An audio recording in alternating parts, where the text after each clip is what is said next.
여기 역사상 가장 비참하게 난도질당한 한 여인의 최후가 있습니다. 남쪽에서는 월북한 빨갱이라 손가락질 받고 믿었던 북쪽에서조차 반동 분자로 숙청당해 차가운 수용소 바닥에서 쓸쓸히 쓰러져간 죄인. 그녀에게 남아진 것은 묘비조차 없는 죽음과 철저한 망각뿐이었습니다. 그러나 반대로 전 세계가 바알에 엎드려 경배했던 세기의 여신이 있습니다. 콧대 높은 피카소가 그녀의 춤에반해 붓을 들었고 유럽의 거장들이 열광했던 아우랬던 식민지 조선이 낳은 유일무이한 슈퍼스타. 그녀는 20세기 가장 찬란하게 빛난 동양의 진주였습니다. 믿기지 않게도 이 극단적인 두 모습은 모두 한 사람의 것입니다. 바로 전설의 무용가 최승희. 도대체 무엇이 그토록 위대했던 천재를 역사 속에서 흔적도 없이 증발시켜버렸을까요? 화려한 투명 뒤에 감춰진 시대의 관계와 그 핏빛 진실을 지금부터 추적합니다. 그 비극적인 운명의 태엽을 되돌려 우리는 그녀가 처음 숨을 쉬었던 시간으로 거슬러 올라가 봅니다. 최승희가 태어난 1911년 11월 24일, 한반도의 공기는 무겁게 가라앉아 있었습니다. 그 해는 조선 왕조가 500년 역사에 막을 내리고 일제강점기라는 긴 어둠의 터널로 진입하던 시기였습니다. 서울, 당시 경성이라 불리던 도시는 거대한 상실감과 알 수 없는 변화의 소용돌이 속에 있었습니다. 거리에는 흰옷을 입은 백성들의 탄식과 제복을 입은 일본 순사들의 발소리가 뒤섞여 있었고 전통적인 기와지붕 아래로는 근대라는 낯선 문물이 스며들고 있었습니다. 최승희는 바로 이 경계의 시간, 몰락하는 왕조의 슬픔과 새로운 시대를 향한 갈망이 교차하는 지점에서 태어났습니다. 그녀의 가문은 대대로 벼슬을 지낸 명문 양반가였지만 나라를 잃은 양반의 위세란 허울 좋은 껍데기에 불과했습니다. 아버지 최준년은 개화된 지식인이자 서당 군장이었지만 가세는 이미 기울어가고 있었습니다. 그러나 가난이나 시대의 우울함도 훗날 세상을 뒤흔들 어린 최승희의 타고난 길을 억누를 수는 없었습니다. 어린 시절 최승희는 유난히 영미하고 감수성이 예민한 아이였습니다. 숙명 여자고등보통학교에 다니며 당시로서는 최고의 교육을 받았는데 성적은 늘 최상위권이었고 특히 문학적 감수성이 남달랐습니다. 하지만 그녀의 내면에는 단순히 공부 잘하는 모범생으로 규정할 수 없는 뜨거운 무언가가 꿈틀대고 있었습니다. 당시 경성의 여학생들에게 허락된 미래란 정해져 있었습니다. 좋은 집안으로 시집가서 현모양처가 되는 것. 그것이 양반과 딸이 걸어야 할 유일한 길로 여겨지던 시절이었습니다. 그러나 최승희는 교실 창밖을 바라보며 늘 그 정해진 운명 너머의 세상을 꿈꿨습니다. 식민지 조국이라는 좁은 울타리, 여성이라는 굴레, 가문의 법도라는 사슬.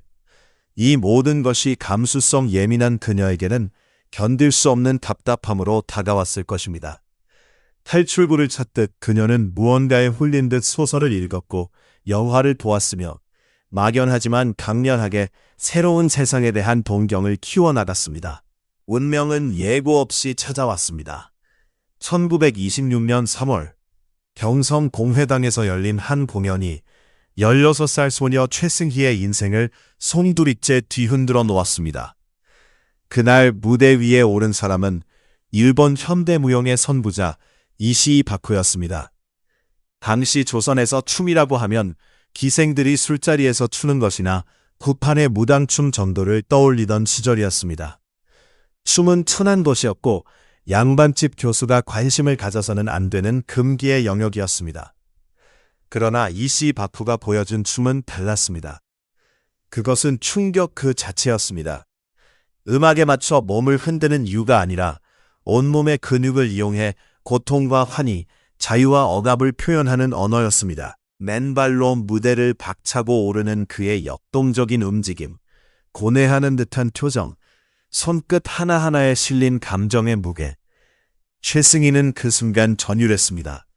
말로 표현할 수 없는 해방감이 그녀의 가슴을 관통했습니다. 아, 저것이다.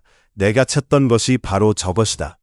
소녀는 그날 밤 잠을 이루지 못했습니다. 꽉 막힌 가슴을 뚫어줄 유일한 탈출구, 자신의 영혼을 담을 그릇이 바로 춤이라는 사실을 본능적으로 깨달은 것입니다. 그러나 현실의 벽은 높았습니다. 양반 가문의 딸이 무용가가 되겠다고 선언했을 때 집안은 발칵 뒤집혔습니다. 아버지는 노발대발했습니다. 어디 양반집 딸이 광대짓을 하려 드느냐. 내 눈에 흙이 들어가기 전에는 절대 안 된다. 집안 어른들의 반대는 강경했습니다.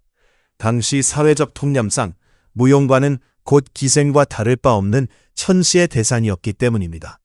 하지만 최승희는 물러서지 않았습니다. 그녀는 단식 투쟁까지 하며 부모를 설득하려 했습니다.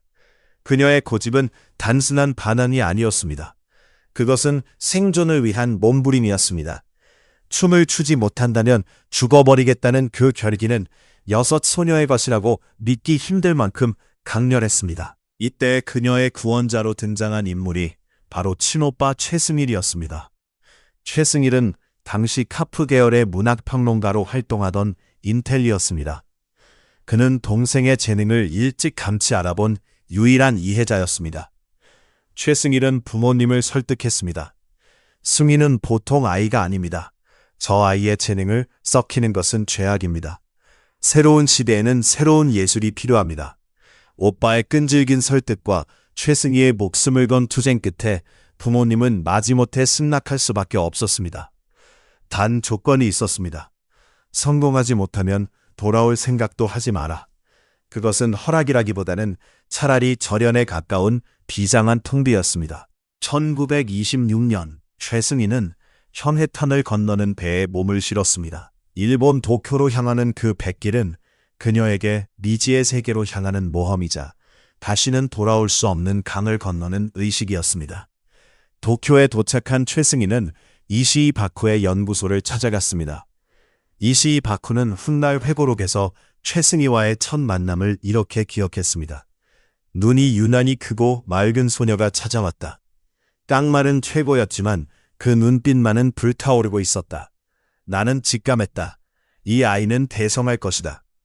최승희는 이시이 바쿠의 첫 조선인 제자가 되었습니다. 그러나 도쿄에서의 생활은 낭만이 아닌 가혹한 현실이었습니다.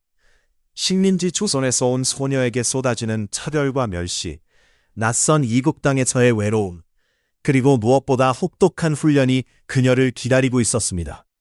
현대 무용은 우아한 백조의 몸짓이 아니었습니다. 그것은 육체의 한계에 도전하는 고통스러운 과정이었습니다. 바닥을 구르고 뛰고 넘어지며 몸을 단련해야 했습니다. 최승희는 발톱이 빠지고 발바닥이 갈라지는 고통 속에서도 춤을 멈추지 않았습니다. 그녀는 연습실에서 살다시피 했습니다. 다른 제자들이 모두 돌아간 늦은 밤까지 홀로 남아 거울을 보며 동작을 다듬었습니다. 그녀를 버티게 한 것은 오직 하나, 조선 최고의 무용가가 되어 돌아가겠다는 오기와 자존심이었습니다. 그녀는 자신이 춤을 추는 것이 단순히 개인의 성공을 위한 것이 아님을 자각하기 시작했습니다. 나라 잃은 서러움을 안고 사는 조선 사람들에게 자신의 춤이 작은 위로가 되기를, 그리고 일본인들에게 조선인도 이렇게 훌륭한 예술을 할 수 있다는 것을 보여주고 싶다는 열망이 그녀를 채찍질했습니다. 이시이 바쿠는 최승희의 천재성을 꿰뚫어 보았습니다. 그는 그녀에게 단순히 서양춤을 흉내내는 것을 넘어 너만의 색깔을 찾으라고 주문했습니다. 승희야, 너에게는 조선의 피가 흐르고 있다. 서양의 기교에 조선의 혼을 담아라. 그것이 네가 세계적인 무용가가 될 수 있는 유일한 길이다. 스승의 가르침은 최승희에게 큰 울림을 주었습니다. 그녀는 서양의 모던 댄스 테크닉을 스펀지처럼 흡수하면서도 자신의 뿌리인 조선의 정서를 어떻게 춤에 녹여낼지 고민하기 시작했습니다. 그녀의 큰 키와 긴 팔다리는 서구적인 춤에 적합했지만 그녀의 내면을 흐르는 것은 분명 한국적인 한과 흥이었습니다. 이 시기 최승희는 일본 무용계에서도 주목받는 신예로 떠오르기 시작했습니다. 그녀가 무대에 설 때마다 관객들은 숨을 죽였습니다. 동양적인 신비로움과 현대적인 강렬함이 공존하는 그녀의 춤은 일본 관객들에게 신선한 충격이었습니다. 반도의 무용, 조선의 천재소녀. 일본 언론들은 그녀에게 수식어를 붙여주기 시작했습니다. 하지만 그녀는 만족하지 않았습니다. 그녀의 시선은 일본을 넘어 넓은 세계, 예술의 본고장 유럽을 향하고 있었습니다. 도쿄에서의 수련 기간은 최승희가 예술가로서 자아를 확립하는 결정적인 시기였습니다. 그녀는 그곳에서 춤뿐만 아니라 문학, 음악, 미술 등 다양한 예술 분야의 지식인들과 교류하며 식견을 넓혔습니다. 특히 당시 도쿄에 유학 중이던 조선의 인텔리들과의 만남은 그녀의 민족의식을 일깨우는 계기가 되었습니다. 그들은 식민지 조국의 현실을 고민하고 예술을 통해 민족의 얼을 지키고자 했습니다. 최승희는 그들 속에서 자신이 춤을 통해 무엇을 해야 하는지, 예술가의 사회적 책임이 무엇인지 고민하게 됩니다. 훗날 그녀의 작품에 배어나는 민족적 색채와 리얼리즘적 성향은 바로 이 시기 치열한 고민의 산물이었습니다. 하지만 영광의 서막 뒤에는 늘 그림자가 도사리고 있었습니다. 일본에서의 성공은 그녀에게 명성을 안겨주었지만 동시에 그녀를 친일과 민족 사이에 위태로운 줄타기로 내몰았습니다. 일본 옷을 입고 일본 춤을 추는 압박, 조선인이라는 이유로 겪어야 했던 보이지 않는 차별. 그녀는 무대 위에서는 화려한 주역이었지만 무대 뒤에서는 끊임없이 정체성을 검증받아야 하는 이방인이었습니다. 그녀의 내면에는 성범에 대한 갈망과 조국에 대한 부채감이 복잡하게 얽혀 있었습니다. 이 모순된 감정은 훗날 그녀의 춤을 더욱 깊이 있게 만들었지만 동시에 그녀의 삶을 비극으로 몰고 가는 불씨가 되기도 했습니다. 1929년 그녀는 드디어 이시바쿠의 그늘을 벗어나 돈목을 선언합니다. 자신만의 무용연구소를 설립하고 본격적으로 독자적인 예술 세계를 펼쳐나가기로 결심한 것입니다. 이것은 스승에 대한 배신이 아니라 진정한 예술가로 거듭나기 위한 필연적인 홀로서기였습니다. 그녀는 더 이상 누군가의 제자가 아닌 무용과 최승희라는 이름으로 세상과 맞설 준비를 마쳤습니다. 그녀의 나이 불과 18살 때의 일이었습니다. 그녀가 서울로 돌아와 첫 귀국 공연을 준비하던 때의 일화는 유명합니다. 공연장 앞에는 그녀를 보기 위해 몰려든 인파로 인산인해를 이루었습니다. 그녀의 광대지시라며 반대하던 아버지도, 냉소적이었던 사람들도 이제는 그녀를 조선의 자랑이라며 지켜섰습니다. 그러나 최승희는 들뜨지 않았습니다. 그녀는 알고 있었습니다. 이 환호가 얼마나 더 오래 갈지, 그리고 자신이 가야 할 길이 얼마나 멀고 험난한지를. 대기실 거울 앞에 앉아 스스로에게 다짐했습니다. 이제 시작이다. 나는 조선의 춤을 가지고 세계로 나갈 것이다. 아무도 무시하지 못하게, 아무도 깔보지 못하게 최고의 춤을 출 것이다. 그녀의 눈빛은 결연했습니다. 그것은 단순한 야망이 아니었습니다. 그것은 식민지 여성으로서, 예술가로서, 그리고 한 인간으로서 세상에 자신의 존재를 증명하겠다는 처절한 선언이었습니다. 1929년 18살의 최승희가 서울로 돌아와 자신의 이름을 건 무용연구소를 열었을 때 그녀를 기다리고 있던 현실은 화려한 금이 환향과는 거리가 멀었습니다. 경성의 대중들은 아직 현대무용이라는 낯선 장르를 받아들일 준비가 되어 있지 않았습니다. 사람들은 그녀의 춤을 보며 저게 무슨 춤이냐, 널뛰기 같다고 수근거렸고 양반 가문에서는 여전히 그녀를 따가운 눈초리로 바라봤습니다. 연구소 운영은 어려웠고 경제적인 궁핍함이 그녀의 발목을 잡았습니다. 이상과 현실의 괴리 속에서 그녀는 깊은 좌절감에 빠졌습니다. 무대 위에서는 화려한 조명을 받았지만 무대 뒤에서는 텅 빈 객석과 쌓여가는 빚더미에 시달려야 했던 그 시절, 최승희는 예술가로서의 첫 번째 시련을 혹독하게 치르고 있었습니다. 바로 그 절망의 끝자락에서 그녀는 운명의 남자를 만납니다. 안망명은 안필승, 와세다 대학에서 러시아 문학을 전공한 엘리트이자 당시 최고의 지식인들이 모인 카프의 핵심 멤버였습니다. 그는 최승희의 인생에 등장한 것입니다. 두 사람의 만남은 우연이 아닌 필연에 가까웠습니다.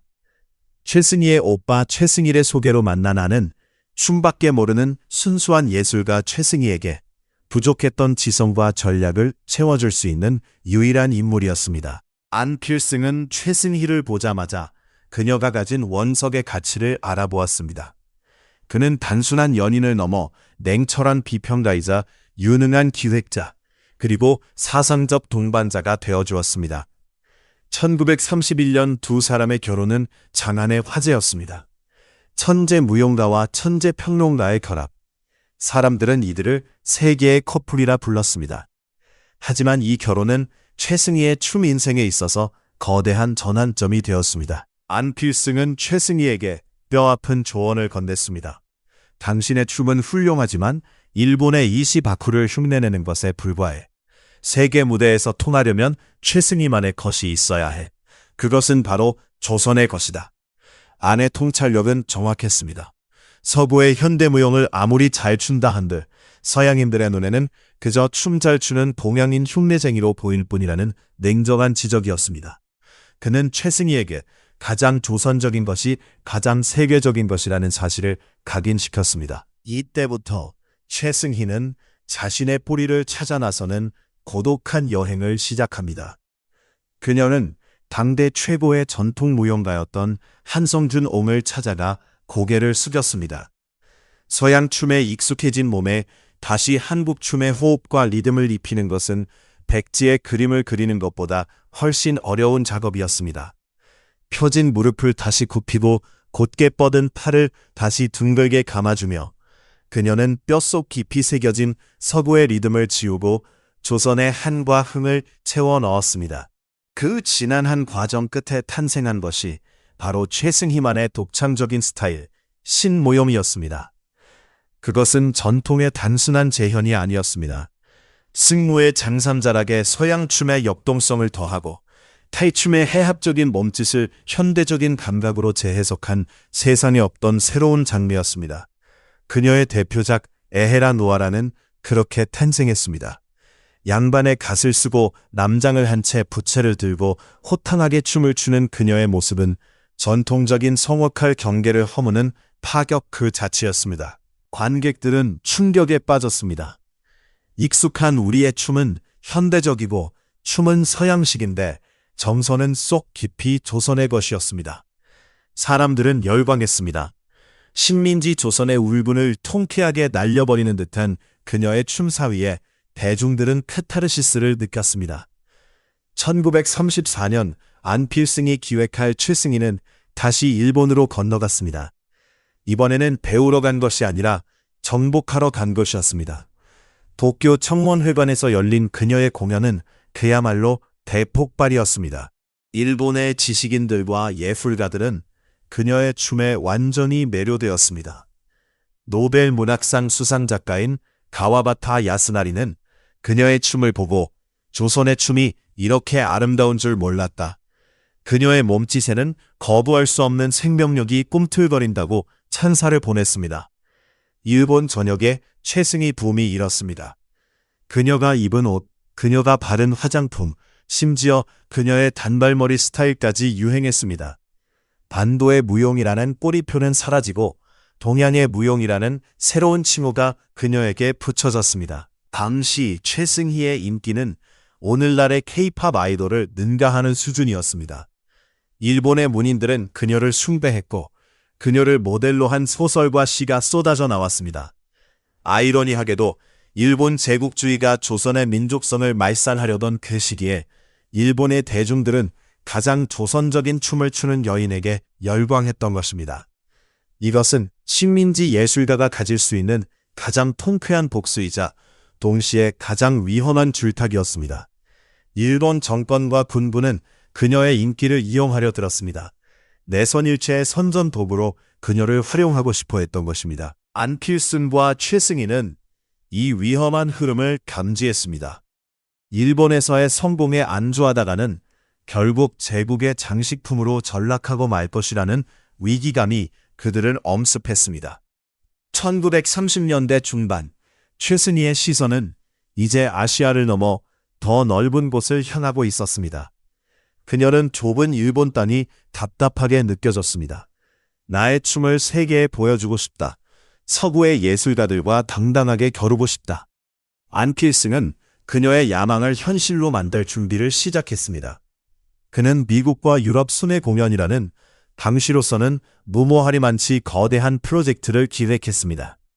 주변에서는 모두 말렸습니다. 동양의 조그마한 나라, 그것도 식민지 출신의 무용가가 서구 무대에서 성공한다는 것은 불가능하다. 하지만 두 사람의 결심은 확고했습니다. 그들은 집을 팔고 빚을 내어 여비를 마련했습니다.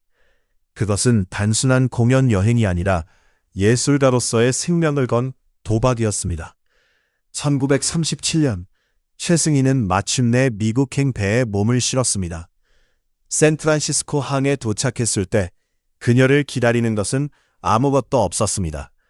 그녀는 그저 낯선 동양인 여자일 뿐이었습니다. 하지만 그녀에게는 무기가 있었습니다. 바로 그녀의 몸과 그 안에 담긴 조선의 혼이었습니다. 미국에서의 첫 공연 막이 오르고 조명이 켜지자 객석에는 묘한 정적이 흘렀습니다. 낯선 음악, 낯선 의상, 그리고 기이하리만큼 강렬한 눈빛을 가진 여인. 최승희가 첫 발을 내딛는 순간 공기의 흐름이 바뀌었습니다.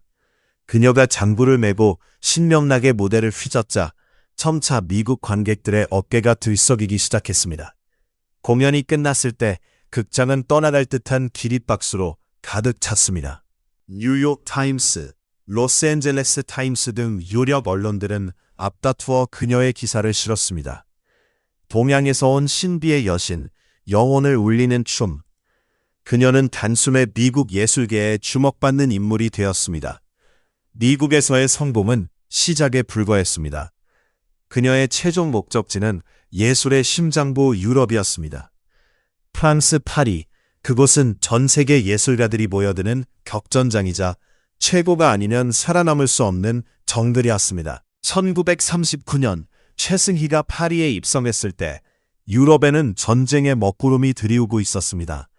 히틀러의 나치가 세력을 확장하고 있었고 사람들의 마음은 불안으로 가득 차 있었습니다. 그런 어수선한 분위기 속에서 열린 최승희의 파리 데뷔 공연. 샤요 국립극장 2,500석은 빈자리 없이 꽉 찼습니다.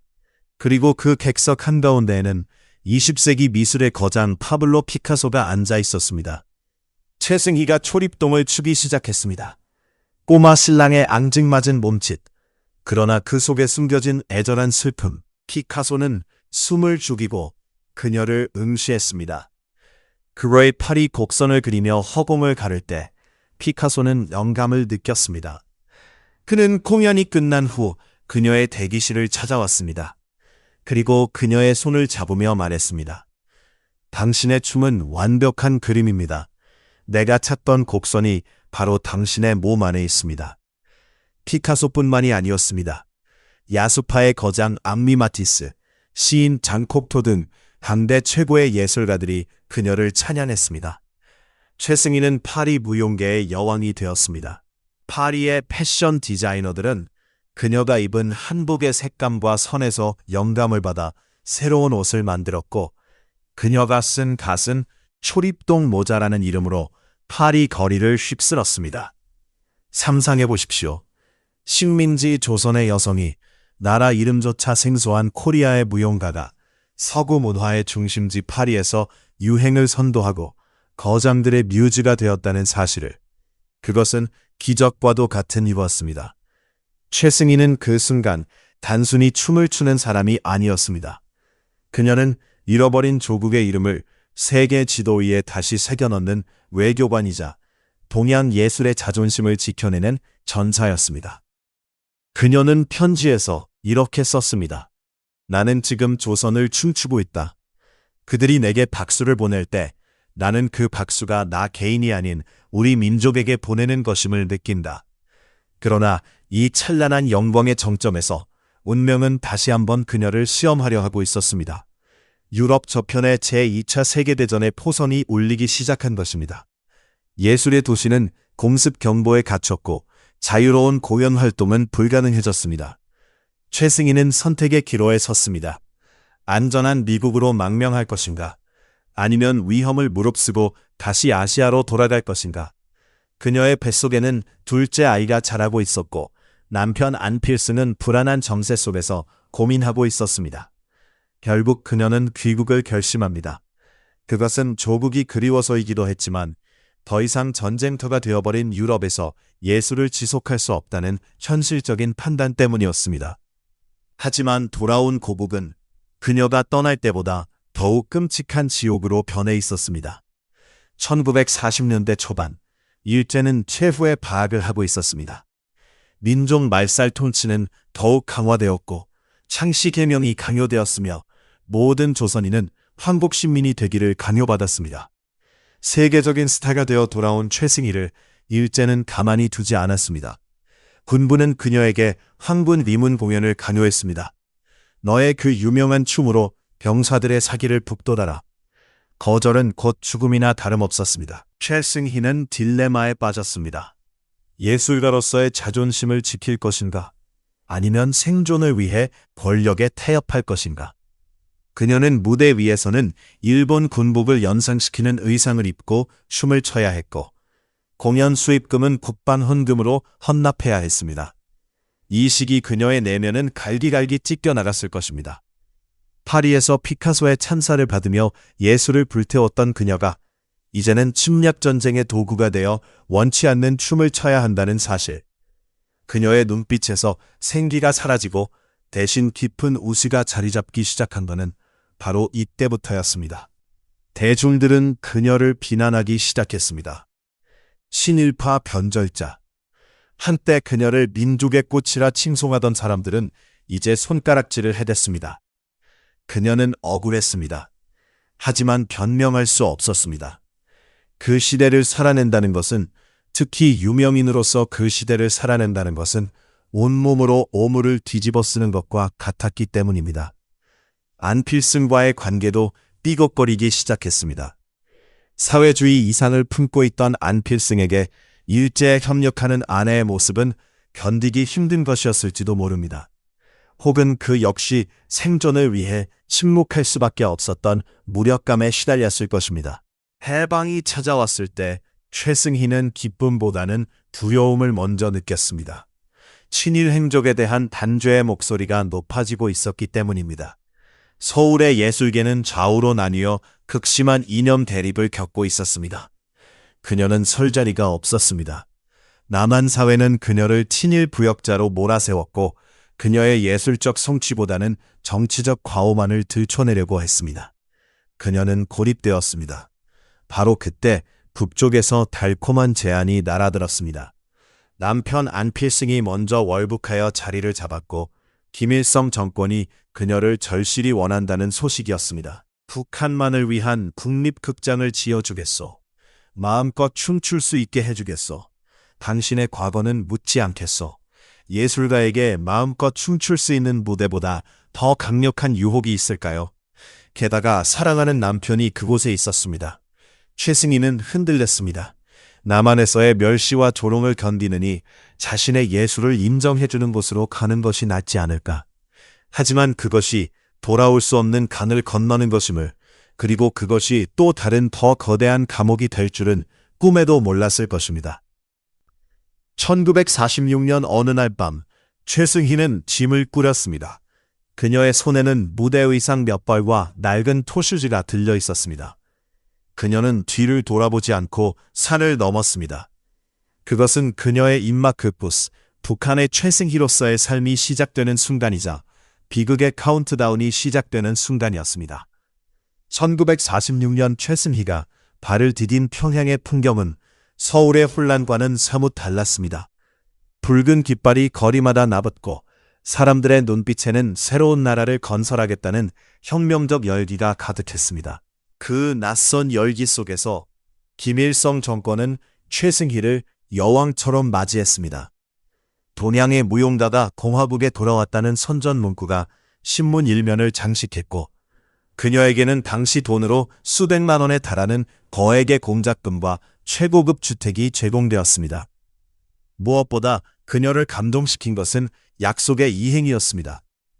대동단이 내려다 보이는 경치 좋은 곳에 지상 3층, 지하 1층 규모의 현대식 건물인 최승희 무용연구소가 들어선 것입니다. 개인의 이름을 딴 예술연구소가 국가 예산으로 지어졌다는 것은 당시 사회주의 국가에서도 유례를 찾기 힘든 파격적인 대우였습니다. 최승희는 그 웅장한 건물 앞에 서서 생각했을 것입니다. 내 선택이 틀리지 않았다. 이곳에서라면 나는 영원히 춤출 수 있다. 평양에서의 초기 시절은 최승희 인생의 제2의 황금기라고 불러도 손색이 없을 만큼 찬란했습니다. 그녀는 단순한 무용가가 아니었습니다.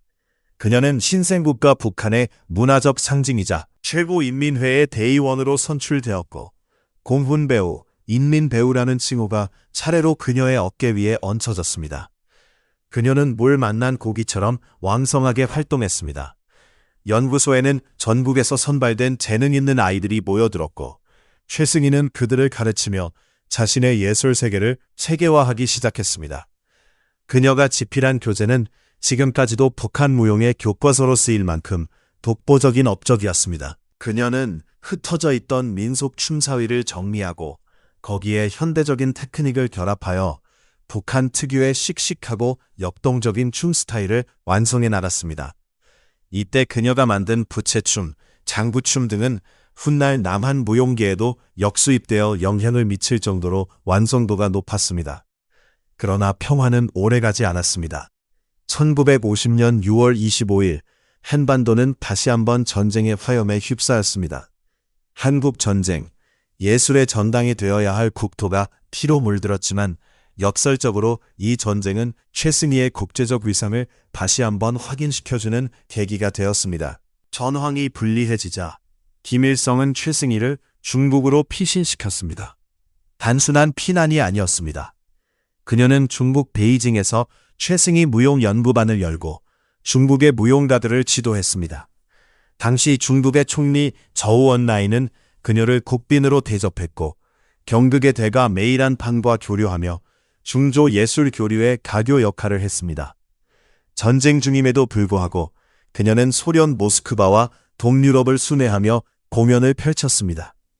폐허가 된 조국의 현실과는 대조적으로 무대 위에 그녀는 여전히 화려했고 세계는 그녀에게 환호했습니다. 그녀는 춤추는 외교관으로서 북한 정권의 정통성을 선전하는 데 앞장섰습니다. 이때까지만 해도 그녀는 자신이 정권에 충실한 동반자라고 믿어 의심치 않았을 것입니다. 1953년 전쟁이 끝나고 평양으로 돌아온 최승희의 위세는 하늘을 찌를 듯 했습니다. 남편 안필승은 문화선전성 부상 자리에 오르며 권력의 핵심부로 진입했습니다. 부부의 권력은 막강했습니다. 안필승은 북한의 문화예술 정책을 좌지우지했고 최승희는 무용계를 완전히 장악했습니다. 하지만 바로 그 정점이 몰락의 시작임을 그들은 알지 못했습니다. 권력의 속성은 비정한 법입니다. 김일성 유일체제가 공고화되면서 정권은 점차 예술가들의 자유로운 영혼을 불편해하기 시작했습니다. 예술은 당의 정책을 선전하고 인민을 교화하는 도구가 되어야 했습니다. 당의 요구는 점점 더 노골적으로 변해갔습니다. 최승희의 춤은 민족적 형식에 사회주의적 내용을 담아야 한다는 지침 아래 점차 선동적인 색채를 띠기를 강요받았습니다. 그녀의 춤이 가진 자유분방함과 서구적인 세련미는 서서히 비판의 도마 위에 올랐습니다. 당의 이론가들은 수군거리였습니다. 최승희의 춤에는 부르주아 잔재가 남아있다. 그녀는 지나치게 개인주의적이고 영행주의적이다. 특히 그녀가 제자들에게 강조했던 눈빛 하나, 손짓 하나에도 너만의 영혼을 담아라라는 가르침은 집단주의를 강조하는 북한 사회의 규율과 충돌하기 시작했습니다. 그럼에도 불구하고 최승희는 굴하지 않았습니다. 그녀에게 예술은 타협할 수 없는 성격이었습니다. 그녀는 당 간부들 앞에서도 무용을 모르는 사람들이 감히 말하지 말라며 호통을 칠 정도로 콧대가 높았습니다. 김일성의 총애를 믿었기에 가능한 당당함이었습니다. 하지만 그녀는 간과하고 있었습니다. 독재자의 총칼은 아침 이슬처럼 덧없는 것임을 말입니다. 1958년이 밝았습니다. 북한 정치사에서 피바람이 불어닥친 해였습니다. 김일성은 자신의 권력에 도전할 만한 모든 정파를 제거하기 시작했습니다. 연안파, 소련파 등 기라성 같은 혁명 원로들이 줄줄이 숙청되었습니다. 그리고 그 칼날은 남무당 계열, 즉 남한 출신의 월북 지식인들을 향했습니다. 그는 종파분자, 미제 스파이라는 터무니없는 혐의를 뒤집어쓰고 체포되었습니다. 하루아침에 문화 권력의 정점에서 반동분자로 전락한 것입니다. 남편의 체포는 곧 최승희의 몰락을 의미했습니다. 연구소의 문은 굳게 닫혔고 그녀의 주위를 맴돌던 추종자들은 썰물처럼 빠져나갔습니다. 어제까지 선생님이라 부르며 따르던 제자들이 하루아침에 그녀를 향해 손가락질하며 부르주아 요소의 온상이라 비판하는 자비판 대회에 나서야 했습니다. 이 시기 최승희가 겪었을 인간적 배신감과 공포는 상상조차 하기 힘듭니다. 그녀는 가택연금 상태에 놓였습니다. 화려했던 평양의 저택은 이제 창살 없는 감옥이 되었습니다. 그녀는 남편의 생사조차 알 수 없는 상황에서 홀로 남겨졌습니다. 딸 안성이마저 지방으로 좌천되어 뿔뿔이 흩어졌습니다. 세계를 호령하던 무용가의 발이 묶인 것입니다. 그녀는 방 안에 갇혀 창밖의 대동강을 바라보며 무슨 생각을 했을까요?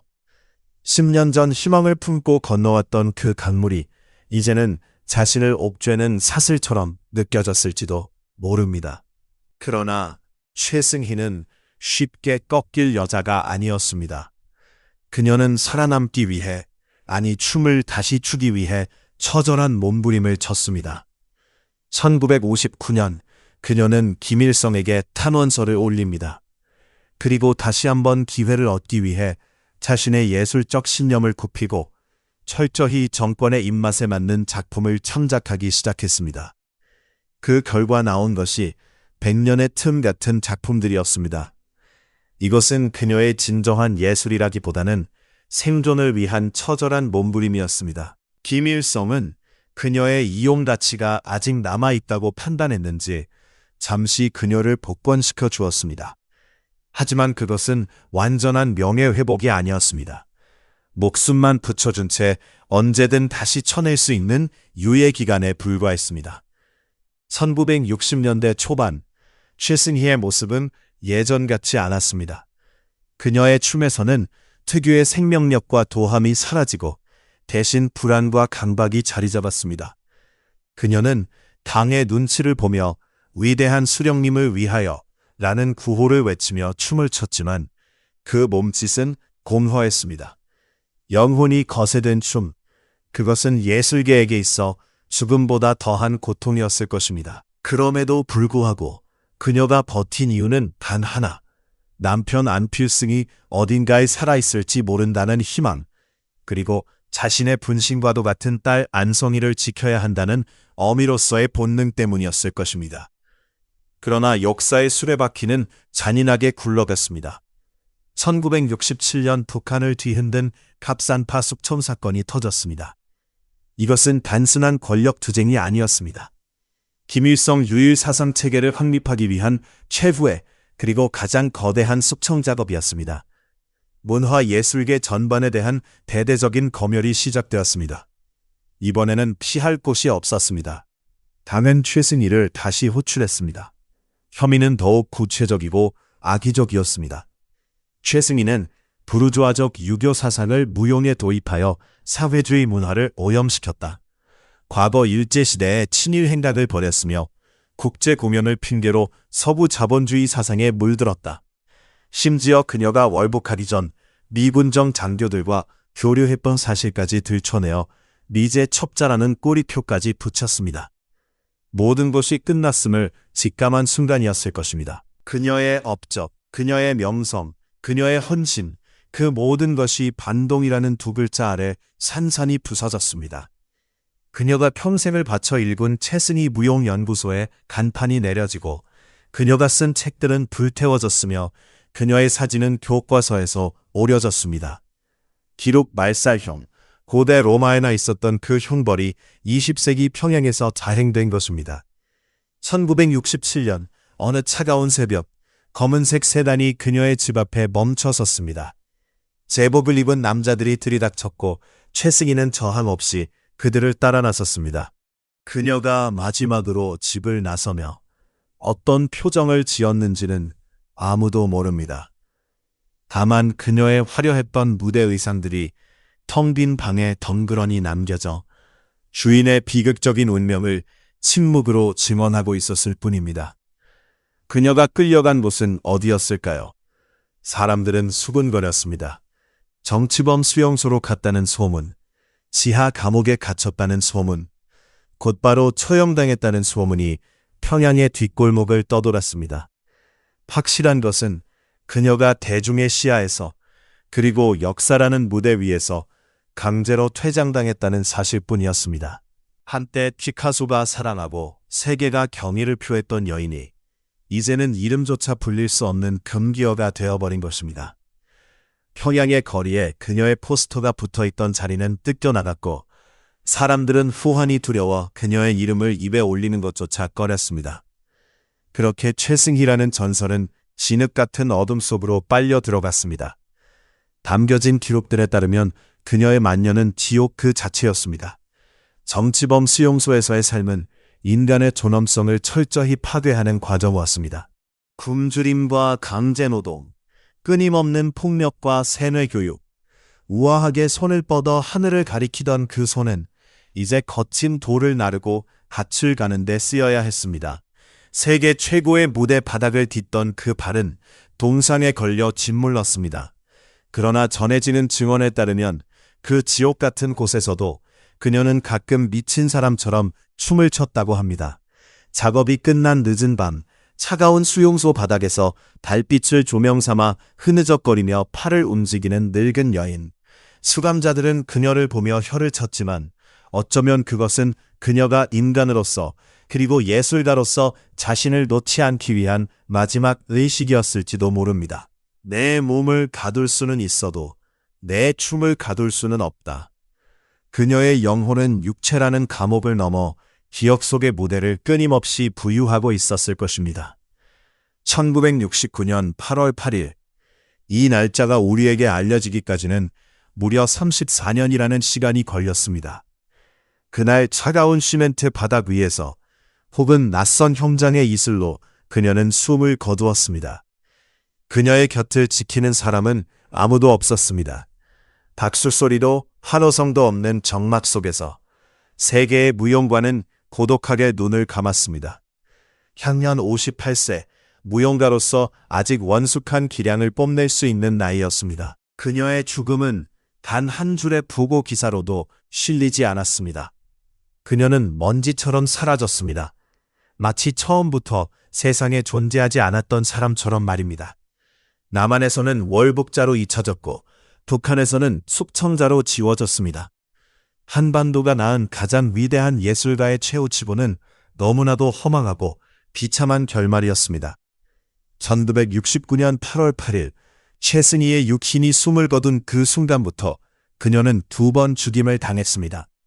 첫 번째 죽음이 육체적인 소멸이었다면 두 번째 죽음은 기억의 말살이었습니다. 그녀가 사라진 후 북한 당국이 취한 조치는 심이라고도 잔인했습니다. 평양의 서점에서는 그녀가 저술한 모든 무용 이론서가 수거되어 폐기되었고 도서관의 신문철에서는 그녀의 기사가 실린 페이지들이 면도날로 도려내졌습니다. 라디오와 방송에서는 더 이상 그녀의 음악이 흘러나오지 않았고 국립무용단의 프로그램 책자에서 그녀의 이름은 먹물로 지워졌습니다. 어제까지만 해도 인민의 태양이라 칭송받던 예술가가 하루아침에 입에 담아서는 안 될 금기어가 된 것입니다. 사람들은 그녀가 존재했다는 사실 자체를 부정해야만 살 수 있었습니다. 거리에서 우연히 마주친 그녀의 제자들은 서로의 눈을 피하며 황급히 지나쳤고 술자리에서조차 그녀의 이름을 꺼내는 것은 곧 수용소행을 의미했습니다. 이것은 단순한 검열이 아니라 한 인간의 영혼을 역사라는 거대한 캔버스에서 송두리째 긁어내는 작업이었습니다. 그렇게 1970년대와 80년대 최승희는 한반도라는 지도 위에서 완전히 증발했습니다. 휴전선 남쪽 대한민국에서의 상황도 다르지 않았습니다. 남한에서는 자진 월북하여 김일성을 찬양한 빨갱이 예술가라는 주홍 글씨가 지켜지고 있었습니다. 그녀의 춤은 불온한 것으로 간주되었고 그녀의 제자들은 스승의 이름을 숨겨야만 무대에 설 수 있었습니다. 1960년대 한국 무용계의 거목들이 대부분 최승희의 직계 제자이거나 그녀의 영향을 강하게 받은 인물들이었음에도 불구하고 그들은 스승의 존재를 부정해야 하는 아이러니 속에 살았습니다. 나는 최승희에게 배운 것이 아니라 스스로 터득했다라고 거짓말을 해야만 생존할 수 있었던 시대. 스승의 춤사위를 흉내내면서도 스승의 이름을 부를 수 없는 제자들의 심정은 어땠을까요? 그것은 마치 아버지를 아버지라 부르지 못하는 홍길동의 비애와도 같았을 것입니다. 그렇게 남과 북 양쪽 모두에서 버림받은 그녀의 이름은 침묵의 바닷속으로 깊이 가라앉았습니다. 그 긴 침묵의 시간 동안 그녀의 죽음을 둘러싼 미스터리는 꼬리에 꼬리를 물고 증폭되었습니다. 공식적인 발표가 없었기에 소문은 무성했습니다. 누군가는 그녀가 숙청 소식을 듣고 자존심을 지키기 위해 음독 자살했다고 했고 누군가는 그녀가 수용소로 끌려가는 트럭 위에서 뛰어내렸다고 했습니다. 또 다른 탈북자의 증언에 따르면 그녀는 평양 외곽의 허름한 농가에 유폐되어 강제 노동에 시달리다가 영양실조와 지병으로 쓸쓸히 고독사했다고도 합니다. 가장 비극적인 소문 중 하나는 그녀가 김일성에게 보낼 탄원서를 쓰다가 펜을 든 채 숨을 거두었다는 이야기였습니다. 어떤 것이 진실인지는 알 수 없으나 모든 소문이 가리키는 결말은 하나였습니다. 천재 예술가의 마지막이 너무나도 비참하고 외로웠다는 사실입니다. 그녀가 파리의 사요극장에서 수천 명의 관객에게 기립박수를 받던 그 화려한 순간과 아무도 지켜보지 않는 차가운 방에서 홀로 죽음을 맞이하던 순간의 낙차, 그 거대한 극과 극이야말로 분단된 한반도가 낳은 가장 끔찍한 비극의 단면일 것입니다. 최승희의 비극은 그녀 한 사람으로 끝나지 않았습니다. 그녀의 가족, 특히 딸 안성희의 운명 또한 잔혹했습니다. 안성희는 어머니의 재능을 물려받아 리틀 최승희라 불리며 북한 무용계의 차세대 주자로 촉망받던 인물이었습니다. 어머니와 함께 월북하여 러시아 모스크바 유학까지 다녀온 엘리트였지만 그녀 역시 반동 분자의 딸이라는 굴레를 벗어날 수 없었습니다. 최승희가 숙정된 후 안성희의 소식 또한 끊겼습니다. 전해지는 바에 따르면 그녀는 지방의 협동 농장으로 추방되어 농사일을 하며 생계를 이어갔다고 합니다. 한때 볼쇼이 극장 무대에 서서 우아한 발레 동작을 뽐내던 발로 진흙탕을 밟으며 밭을 갈아야 했던 여인의 삶. 그녀는 어머니를 원망했을까요? 아니면 시대를 원망했을까요? 훗날 그녀가 다시 평양으로 복귀했다는 소문도 있었지만 그녀 역시 어머니처럼 이름 없이 사라져갔습니다. 최승희의 핏줄은 그렇게 역사 속에서 철저히 단절되었습니다. 하지만 진실은 언젠가 수면 위로 떠오르기 마련입니다. 1980년대 후반 세계적인 냉전 체제가 붕괴되고 한국 사회에 민주화의 바람이 불면서 금기시되었던 월북 예술가들에 대한 해금용 움직임이 일기 시작했습니다. 1988년 서울 올림픽을 전후하여 해금 조치가 단행되었고 그동안 어둠 속에 갇혀있던 최승희의 이름이 조심스럽게 거론되기 시작했습니다. 무용학자들과 평론가들은 먼지 쌓인 자료실을 뒤져 그녀의 옛 신문 기사와 사진들을 발굴해냈습니다. 그리고 대중들은 충격에 빠졌습니다. 흑백 필름 속에 담긴 그녀의 춤은 50년의 세월을 뛰어넘어 여전히 현대적이고 강렬했기 때문입니다. 우리에게 이런 예술가가 있었단 말인가? 사람들은 피카소가 찬탄하고 세계가 열광했던 조선의 무용가가 실존했음을, 그리고 우리가 그토록 오랫동안 그녀를 잊고 있었음을 깨닫고 부끄러움을 느꼈습니다. 특히 1990년대 러시아와 중국 등 구공산권 국가들과의 수교가 이루어지면서 베일에 쌓여있던 그녀의 행적들이 하나둘씩 드러나기 시작했습니다. 베이징의 원로 무용가들이 최승희를 회고하며 눈물을 흘리는 인터뷰가 방송되었고 모스크바 국립문서보관소에서는 그녀의 공연 영상이 발견되었습니다. 영상 속에 최승희는 살아 있었습니다. 장부채를 잡은 손놀림은 번개처럼 빨랐고 부채를 펴는 동작은 꽃이 피어나는 듯 우아했습니다. 그녀의 눈빛은 렌즈를 뚫고 나와 1990년대의 관객들을 압도했습니다. 무용계는 흥분했습니다. 그녀가 창안한 신무용의 체계가 북한뿐만 아니라 중국 현대 무용에도 지대한 영향을 미쳤다는 사실이 밝혀지면서 그녀는 단순한 무용가를 넘어 동양 무용의 어머니로 재평가받기 시작했습니다. 이것은 죽은 최승희가 산 사람들을 흔들어 깨우는 부활의 신호탄이었습니다. 하지만 정작 그녀의 고향인 북한에서는 여전히 침묵만이 흐르고 있었습니다. 남한에서 최승희 붐이 일고 있을 때조차 북한은 묵묵부답이었습니다. 그들에게 최승희는 여전히 숙청된 반동이었기 때문입니다. 그러던 중 2003년 충격적인 소식이 전해졌습니다. 북한 당국이 평양 애국 열사릉에 최승희의 묘를 이장하고 묘비 제막식을 거행했다는 뉴스였습니다. 무려 30여 년 만에 공식적인 복권이었습니다. 도대체 무슨 일이 있었던 것일까요? 왜 갑자기 북한 정권은 버렸던 카드를 다시 꺼내든 것일까요?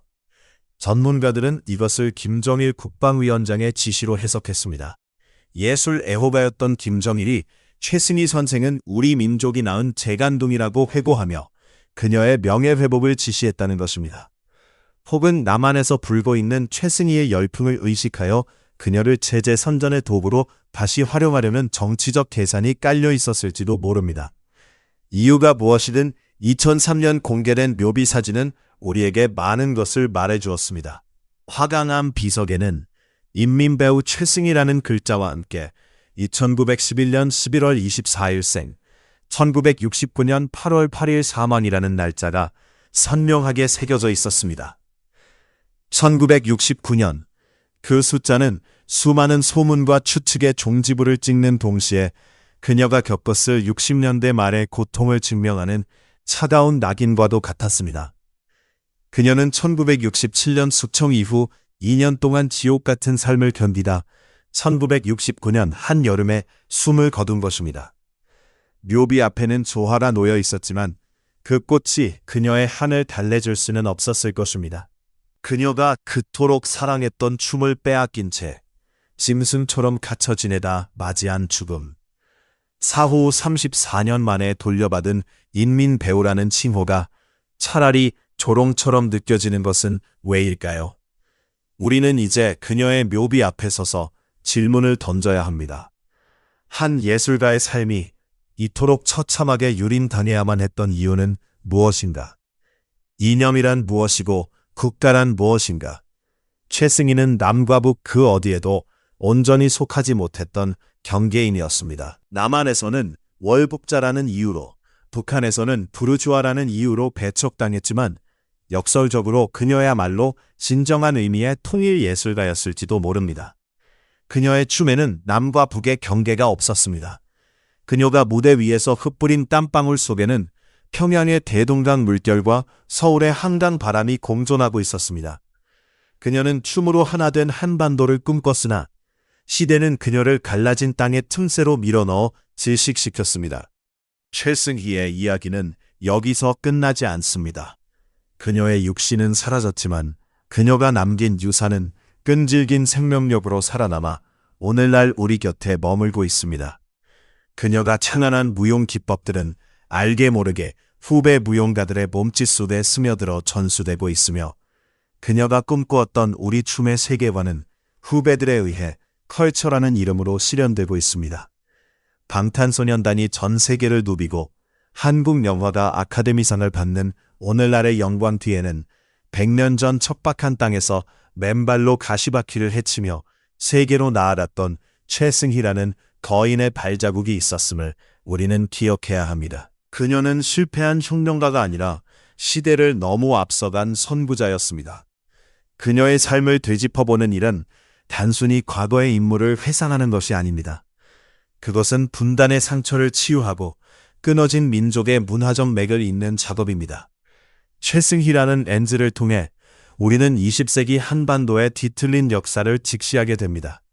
식민지의 서러움, 전쟁의 공포, 이념의 갈등, 그리고 그 모든 것을 넘어서려 했던 예술론의 절규. 그녀의 인생 드라마는 아직 끝나지 않았습니다.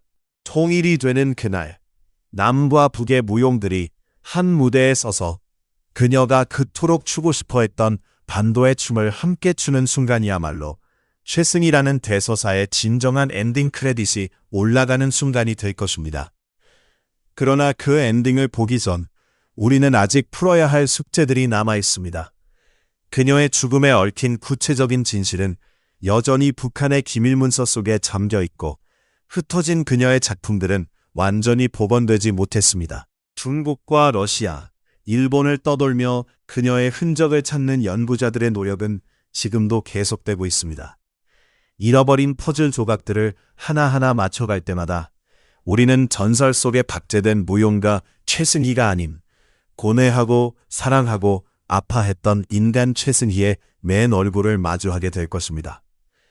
이제 우리는 그녀의 전성기 시절 그 눈부셨던 순간들을 좀 더 세밀하게 들여다보려 합니다.